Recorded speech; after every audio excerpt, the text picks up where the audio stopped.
Nagkakarga di umano ang isang planta sa Bulacan ng iba't ibang brand ng LPG kahit hindi otorisado.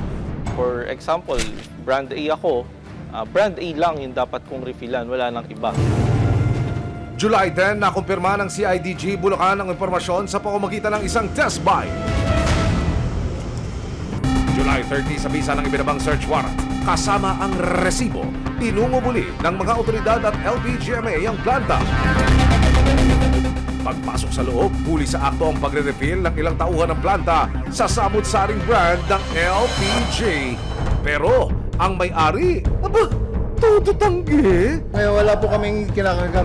Wala pa nga po sa amin. Dumating po rito hindi ko naman po alam na yan, nandun po ako. Yung pong tao ko, bago lang po yan.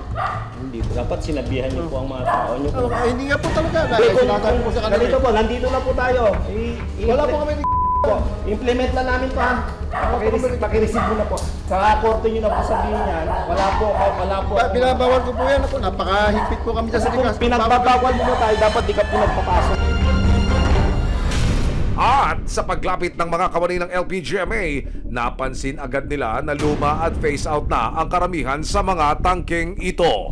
Reject na yan. Wala na yan. Kasi kalawang na. Oo, corrugated na yan eh. Delikado makasabog sa bahay yan eh. Pinakadelikado yan, corrugated, gagawin mo ganyan. Parang magiging bago pero luma yung tangke. Pag sumabog yan, sino mo pagbintangan yan?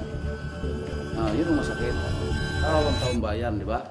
Sa pakikipag-usap ng resibo sa may-ari ng planta, mariin niyang itinatanggi ang mga paratang laban sa kanya.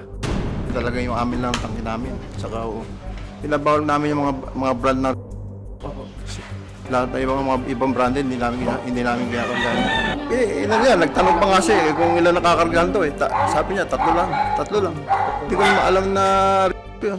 Pero dahil sa nauna ng test buy na naganap at mga ebidensyang nakalap ng otoridad, arestado ang may-ari ng planta. Hinuli po kayo namin sa bisa ng search warrant sa violation ng RA number 8293, Intellectual Property Code of the Philippines, Section 155. Matapos na mabasahan ng karapatan, isa-isa ng binaklas at kinumpiska ang mga gamit ng planta.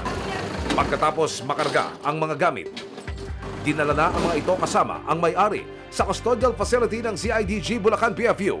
Ayon sa mga otoridad, ilang araw matapos ang operasyon, release for further investigation ang may-ari ng planta at sasailalim sa preliminary investigation ng kaso.